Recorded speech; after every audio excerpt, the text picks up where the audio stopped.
అందరికీ నమస్తే అండి. నా పేరు విక్రాంత్ శ్రీనివాస్. ఈ మూవీకి స్టోరీ అండ్ డైలాగ్స్ రాసే అవకాశం ఇచ్చిన మా డైరెక్టర్ గారు డైరెక్షన్ చేస్తున్నారు. ఇక్కడ ముందుకు రావాలా సార్? Thank you. కరెక్ట్ అండి, ఇప్పుడే లైట్ వచ్చింది. ఓకేనా sir? Thank you so much అండి. ఈ అవకాశం ఇచ్చిన మా డైరెక్టర్ గారికి అండ్ మా ప్రొడ్యూసర్ గారికి థ్యాంక్ యూ. అండ్ ఈ సినిమా గురించి మాట్లాడాలంటే నేను రెడీ. ఆల్రెడీ మీరు గ్లిమ్స్ చూశారు, టీజర్ చూశారు. దాంట్లో కొంతవరకు మీకు అర్థమై ఉంటుంది ఈ కథ ఏంటి స్టైల్ అనేది. దట్టు డైరెక్టర్ గారికి ఒక మార్క్ ఉంది. ఫ్యామిలీ ఎంటర్టైనర్లో కింగ్ ఆయన. ఫ్యామిలీ సినిమాల్ని ఎంటర్టైన్ చేస్తూ మూవీస్ను చేయడంలో ఆయన కింగ్. అది మీ అందరికీ తెలిసిందే. దట్టు ఆయన ప్రతి సినిమాలో సాంగ్స్ ఎక్స్ట్రాడినరీగా ఉంటాయి. మీరు ఫస్ట్ సినిమా దగ్గర నుండి మొదలుపెట్టండి. సో ఈ సినిమాలో కూడా అద్భుతమైన సాంగ్స్ వచ్చాయి. కాకపోతే ఈ సాంగ్ గురించి మాట్లాడాలంటే ఇంకా లాంచ్ కాలేదు. నేను ఆల్రెడీ చూశాను, ఎక్స్పీరియన్స్ అయ్యాను కాబట్టి ఈ సాంగ్ గురించి మీకు కొంత చెప్తాను. ఆయన సినిమాల్లో ఉండే రెగ్యులర్ మ్యూజిక్లో కాకుండా కొంచెం ఇది రొమాన్స్ ఒక 1% 2% ఎక్కువైంది అనిపిస్తుంటుంది.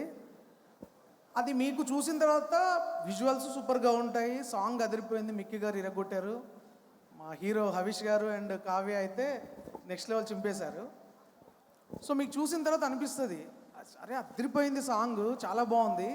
కానీ కొంచెం త్రినాథ్ గారి స్టైల్లో నుండి కొంచెం హెవీ అయిందా, లైట్ మోతాదు అనిపిస్తుంటుంది. కానీ ఇది వాంటెడ్గా చేసింది కాదు. కథలో భాగంగా అలా పుట్టిందే ఈ సాంగ్. ఇప్పుడు మీరు చూడబోతున్న సాంగ్. డెఫినెట్గా ఈ సాంగ్ అనేది మేము ఇప్పుడు మన సినిమాలో ఉన్న అన్ని సాంగ్స్ సూపర్ హిట్ అవుతాయని కాన్ఫిడెన్స్ ఉంది. ఎస్పెషల్లీ ఈ సాంగ్ ఏంటంటే ఎస్, మీరు ఇలా గ్యాప్ ఇచ్చారు కాబట్టి సో ఎస్, గ్యాప్ ఇవ్వకుండా బ్యాక్ టు బ్యాక్ బ్లాక్ బస్టర్స్తో మనందరినీ ఆకట్టుకుంటున్న బాబీ గారు వెల్కమ్. డాకు మహారాజ్, వాల్తేరు వీరయ్య ఇప్పుడు బాస్తో ఇంకా వెయిట్ చేస్తున్నాం మనందరం. ఆఫ్ కోర్స్ లోడింగ్ అది. సో వెల్కమ్ బాబీ గారు. డైరెక్టర్ బాబీ గారికి కార్యక్రమానికి వెల్కమ్ చెప్పేస్తున్నాము. విక్రాంత్ గారు మీరు కంటిన్యూ చేయొచ్చు.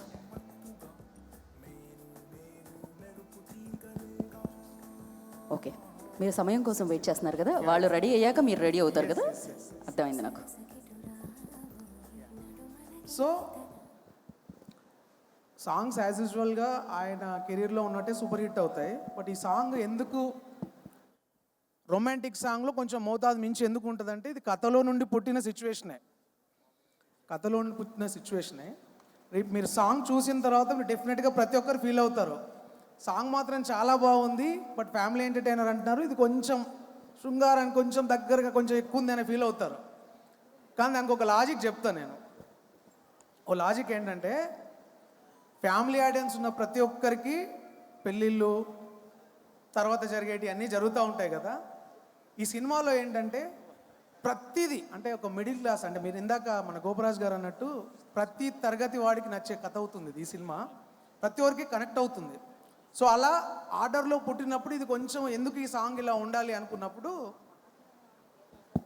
సిచ్యువేషన్గా వచ్చిన సాంగ్ మీరు సినిమా స్టార్ట్ అయిన తర్వాత ప్రతిదీ అరే ఇది మా లైఫ్లో జరిగిందే అని బాగా డెఫినెట్గా మీరు ఓన్ చేసుకుంటుంటారు. ఈ సాంగ్ వచ్చినప్పుడు ఫ్యామిలీతోనే వెళ్తాం, డెఫినెట్గా నేను ఫ్యామిలీతోనే వెళ్తాను. ఇది కొంచెం చూసినప్పుడు విజువల్స్ కానీ సాంగ్ కానీ అద్భుతంగా ఉంటుంది, కానీ కొంచెం ఫ్యామిలీ ఆడియన్స్తో వెళ్ళినప్పుడు కొద్దిగా అరే అనే ఫీలింగ్ వస్తుంటుంది. కానీ దీనికి నా దగ్గర నేను తీసుకున్న లాజిక్ ఏంటంటే భాగ్యరాజ్ గారి సినిమా ఉందండి తమిళ్లో ఒకటి, స్క్రీన్ ప్లేలో ఎక్స్ట్రాడినరీ రైటర్ ఆయన భాగ్యరాజ్ గారు.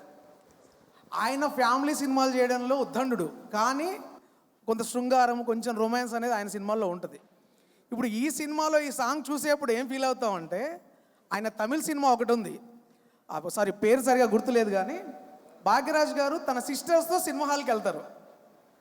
సిస్టర్స్తో ఫ్యామిలీ సినిమా చూస్తూ ఉంటే ఆటోమేటిక్గా ఏ సినిమా అయినా కానీ హస్బెండ్ వైఫ్ అన్నప్పుడు చిన్న రొమాంటిక్ వచ్చినప్పుడు భాగ్యరాజ్ గారికి ఏమో చూడాలనిపిస్తుంటుంది, పక్కనేమో సిస్టర్స్ ఉంటారు. ఇప్పుడు ఆ సీన్ చూడాలి, ఎందుకంటే బాగుంది రొమాన్స్ స్క్రీన్ మీద మంచి సాంగ్ వస్తూ ఉంటే ఎవరికైనా కళ్ళు చూస్తుంటాం. భాగ్యరాజ్ గారు ఏమో చూస్తూ ఉంటారు, కానీ పక్కన సిస్టర్స్ ఉంటారు, ఏం చేయాలో తెలియదు. వెంటనే ఏం చేస్తాడంటే ఆయన తెలియగా జేబులో నుండి కాయిన్స్ తీసి కిందేస్తారు. కిందేస్తే కింద కాయిన్ పడింది చూడండి అంటే సిస్టర్స్ అందరూ వంగుంటారు కింద, ఆయన ఎంజాయ్ చేస్తుంటారు సీన్ని. ఇప్పుడు ఈ సినిమా ఫ్యామిలీతో ఎంజాయ్ చేస్తున్నా ఆ ఒక్క సాంగ్ మటుకు కొంచెం అనిపిస్తుంటుందా మనం కూడా అలాంటి చిన్న కాయిన్స్ వేసిన ప్లాన్ చేయాల్సిందేమో. ఎందుకంటే మీకు సాంగ్ చూడకముందు చెప్తున్నాను, బిఫోర్ నన్ను పిలిచారు కాబట్టి. సాంగ్ చూసాకైతే మీకు కనెక్ట్ అయ్యేది. ఇప్పుడు డెఫినెట్గా ఈ సాంగ్ మాత్రం చార్ట్ బాస్టర్లో #1 అవుతుంది. అండ్ ఈ మూవీ ముందొచ్చే ట్రైలర్లో ఇంకా కొంత కథ ఏంటి, ఎందుకు కనెక్ట్ అవ్వాలి, ఈ సినిమాను మనం ఎందుకు చూడాలి అనేది మాట్లాడుకుందాం. ముందైతే ఇప్పుడు సార్ బాబీ గారు వచ్చారు. నమస్తే సార్, బాబీ గారు వచ్చారు కాబట్టి మీరు నెక్స్ట్ కంటిన్యూ చేస్తే happy. Thank you so much.